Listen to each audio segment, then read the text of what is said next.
Hello అండి, అందరూ ఎలా ఉన్నారు? ఈరోజు ఒక మంచి విషయంతో మేము ముందుకు వచ్చానండి. అదేంటంటే మనం రోజువారీ చేసే పనులు ఎలా ప్లాన్ చేసుకోవాలి అనే దాని గురించి కొంచెం చిన్న అవగాహన అన్నమాట. చూద్దాం. ఇప్పుడు అందరూ ఆడవాళ్ళు మగవాళ్ళు అందరూ జాబులకు వెళ్ళిపోతున్నారు కదండి.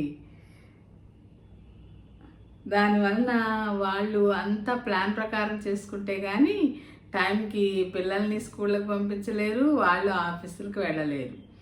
దాని అందుకని ఏం చేయాలి అని అంటే చూద్దాం మనం. ఆఫీస్ వర్క్ ఎలా ప్లాన్ చేసుకుని చక్కగా పూర్తి చేస్తారో ఇంట్లో వర్క్ కూడా అలా చేసుకోగలిగితే వీళ్ళకి కాస్త టైం కలిసి వచ్చి చక్కగా టైంకి రెడీ అయ్యి వెళ్ళడానికి వీలవుతుంది అన్నమాట. అయితే అలా మనం టైం మిగిల్చుకోవాలంటే ఏం చేయాలి అన్నదానికి మనం ఇప్పుడు చూద్దాం. ఇప్పుడు శని ఆదివారాలు సెలవులు వస్తున్నాయి కదండి.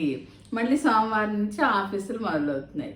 అయితే శనివారం నాడే ఈ వారానికి సరిపడా కూరగాయలు, వెచ్చాలు, గ్రాసరీస్ ఏమున్నాయో లేవో చెక్ చేసుకుని ఒక్కసారి వారానికి సరిపడా కూరగాయలు, కావలసిన సరుకులు తెచ్చేసి ఇంట్లో పెట్టుకుంటే మళ్ళీ మనం శనివారం దాకా బయటికి షాపులకు వెళ్ళాలి, అది లేదు ఇది లేదు అనుకునే పని ఉండదు కదా.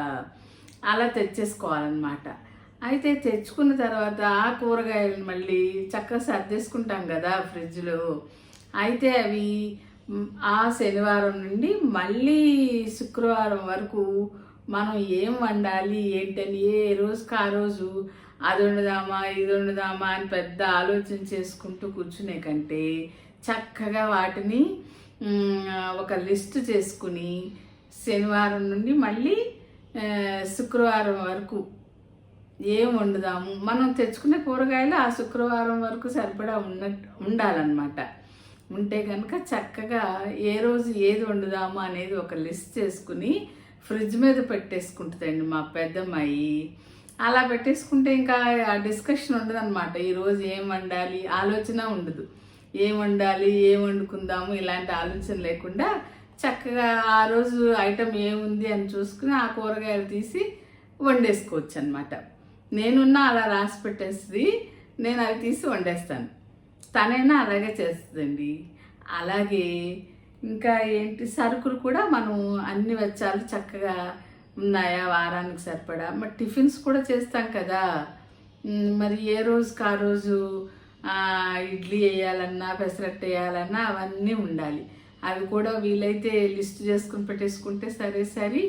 లేదంటే ఇంకా ఇడ్లీ అట్టు ఉప్మా ఇలా ఉన్నాయి చేసుకోవచ్చు. కాకపోతే వాటికి సరిపడా అన్ని ఇంట్లో ఉన్నాయో లేదో ఒకసారి చెక్ చేసుకోవాలన్నమాట శనివారం.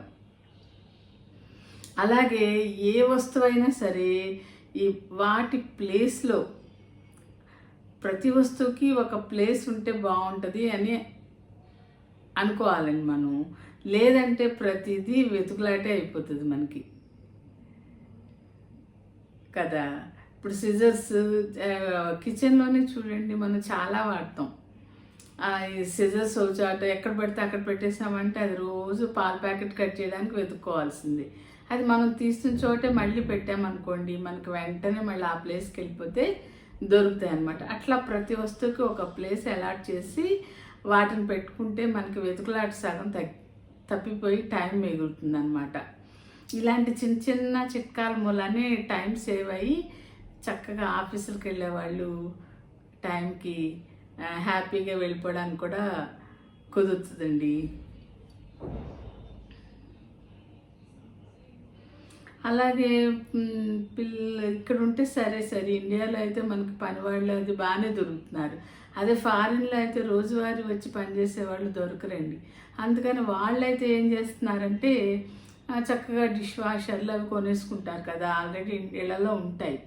అవి ఎప్పుడు వేద్దాము అని అనుకోకుండా సాయంత్రం చక్కగా సాయంత్రం పూటో లేకపోతే రాత్రి భోజనాలు అయిన తర్వాత అవన్నీ డిష్ వాషర్లో సర్దేస్తే చక్కగా మనకి 2-3 గంటల్లో రెడీ అయ్యి ఉంటాయి. కాబట్టి ప్రొద్దుట అవన్నీ చక్కగా వాడుకోవడానికి వీలుగా ఉంటుందన్నమాట. అలాగే అక్కడ ఏం చేస్తారు, మనకి ఇక్కడ బట్టలు ఆరేసుకునే పని ఉంటుంది, కానీ వాళ్ళకి అవసరం లేదులేండి. యూఎస్లో డ్రయర్లు కూడా ఉంటున్నాయి. వాషింగ్ మెషిన్ పక్కనే డ్రయర్లు ఉంటున్నాయి, దాంట్లో వేసేస్తారు. చక్క వేడివేడిగా వచ్చేస్తాయి బట్టలు. ఇస్త్రీ చేయాల్సినవి ఓ పక్కన పెట్టుకుని మిగిలిన మడత పెట్టేసుకుంటే సరిపోతుంది. కానీ మరి రోజు క్లీన్ చేసుకోవడానికి అది ఎట్లా అనుకుంటే చిన్న మామూలుగా పై నీట్గా చేసేసుకున్న ఒక 2 నెలలకి అట్లా డీప్ క్లీనింగ్కి ఒక మనిషిని పిలిపించి చేయించుకుంటున్నారు వాళ్ళైతే. మనకు ఇక్కడ ఆ సమస్య లేదులేండి. రోజువారీ ఇళ్ళలో పని మనుషులు వస్తారు చేస్తారు కాబట్టి మనకు ఆ ఇబ్బంది లేదు. అక్కడ వాళ్ళు అలా చేసుకుంటారని చెప్తున్నాను అన్నమాట. కూర ఏం వండాలి, టిఫిన్స్ ఏం చేయాలి అని ముందే ఆలోచించి పెట్టుకోవడం వలన టైం సేవ్ అయింది కదా. సరే, అదంతా బాగానే ఉంది. కానీ ఎప్పుడైనా ఏదో హడావిడొచ్చో ఏదైనా చేయలేకపోతే ఇక ఎప్పుడైనా ఒకసారి బయటకు వెళ్ళి తిన్నా పర్వాలేదు, కానీ రోజువారీ మాత్రం ఇంట్లో చేసుకోవటం చాలా శ్రేష్టం కదండి. ఇప్పుడు రోజుల్లో అస్సలు బాగాలేదు బయట ఫుడ్. సో మనం హాయిగా అన్నం వండుకున్న ఆకుకూర పప్పు వండుకున్నా ఇంట్లో హ్యాపీగా తినొచ్చు. ఆరోగ్యానికి ఆరోగ్యం అన్నమాట. మన ఆరోగ్యం బాగుండాలంటే తప్పదు. ఎంత బద్ధకమైనా మనం ఇంట్లో చేసేసుకోవడమే మంచిది. ఇక మరీ బాగోనప్పుడు ఎప్పుడన్నా ఒకసారి 2 సార్లు బయటకి వెళ్ళి తిన్నా, లేకపోతే సరదాకి ఎప్పుడన్నా ఒకసారి వెళ్ళినా అది ఒక పర్వాలేదు అనుకోండి. అది చెప్దామని ఈరోజు చేశానండి. సరే, ఉద్యోగస్తులకు టైం సేవ్ అయ్యే ఇదన్నమాట ఇది వీడియో. సరే, ఓకే.